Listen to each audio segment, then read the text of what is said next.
दोस्तों नमस्कार। आज हम बात करने वाले हैं इस प्रकृति पर, इस संसार पर।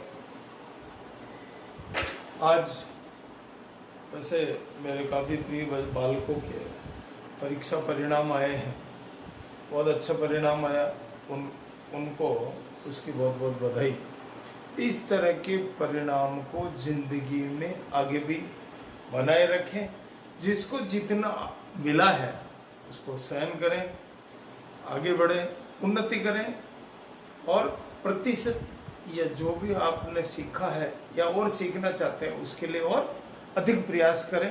प्रकृति में कुछ कड़वे नियम हैं और वो सत्य है। पहला नियम क्या है? अगर हम खेत हमारा खेत, उस खेत में उसकी देख रेख नहीं करेंगे, उसमें बीज नहीं बोएंगे तो क्या होगा?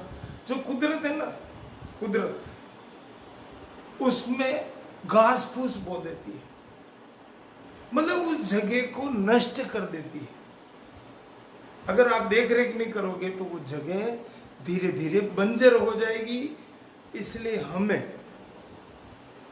ठीक उसी प्रकार अगर हमारे दिमाग में सकारात्मक विचार नहीं किए तो धीरे धीरे हमारे दिमाग में, मस्तिष्क में नकारात्मक विचार आएंगे, जिसके कारण से धीरे धीरे हमारा पतन चालू होगा।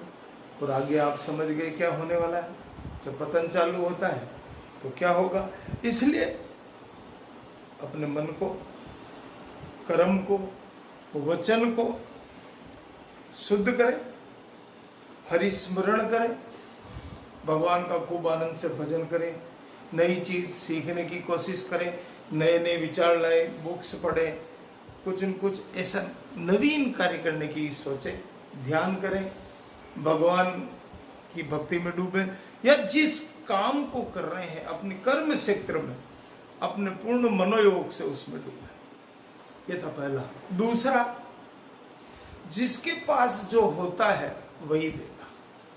अगर कोई दुखी व्यक्ति है तो वो क्या बांटेगा? दुख बांटेगा। जिसके पास जो उपलब्ध है वही बांटेगा। कोई ज्ञानी है तो ज्ञान बांटेगा, पढ़ा लिखा है तो ज्ञान बांटता रहे, कुछ न कुछ सिखाएगा, नॉलेज देगा। सुखी व्यक्ति है तो सुख बांटेगा। किसी के पास पैसा है तो वो लोगों की मदद करेगा। कोई भ्रमित व्यक्ति है तो वो भ्रम फैलाएगा, लोगों को कंफ्यूज करेगा, किस तरह से माहौल बदल जाए ऐसा वो प्रयास करेगा।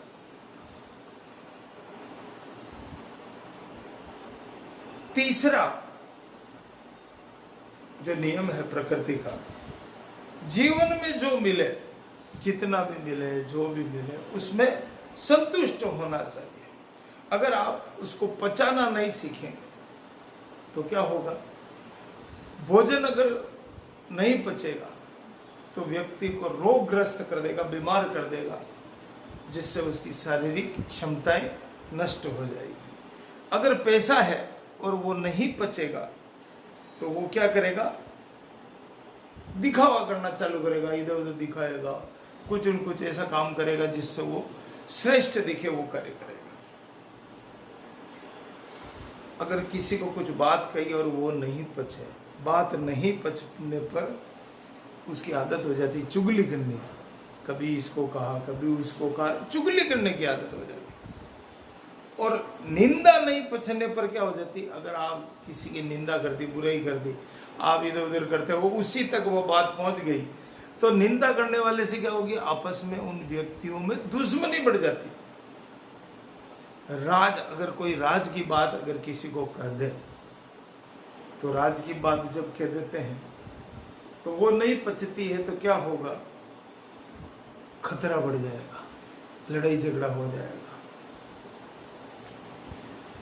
और अगर दुख न पचे, मान लो कोई दुखी है, समस्या है, रोगग्रस्त है, कोई समस्या है, अगर वो नहीं पचा पा रहा है तो उसके मन में क्या आ जाएगी? निराशा, जीवन नीरस लगने लगेगा।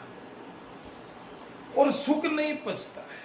अगर बहुत सुखी है और सुख नहीं पचता है तो उसमें क्या है, पाप करने के गुण बढ़ जाते हैं। इसलिए हमको इस जीवन में जो जितने है उसमें आनंद उठाना चाहिए, पूर्ण मनोयोग से भगवान का भजन करना चाहिए और जो चीज़ मिली है उसको पूर्ण मानते हुए जीवन का पूर्ण आनंद लेना चाहिए और आगे बढ़ता रहना चाहिए। समाज में जितना जो कुछ कर सके, जो भी आप सहयोग कर सके वो करना चाहिए।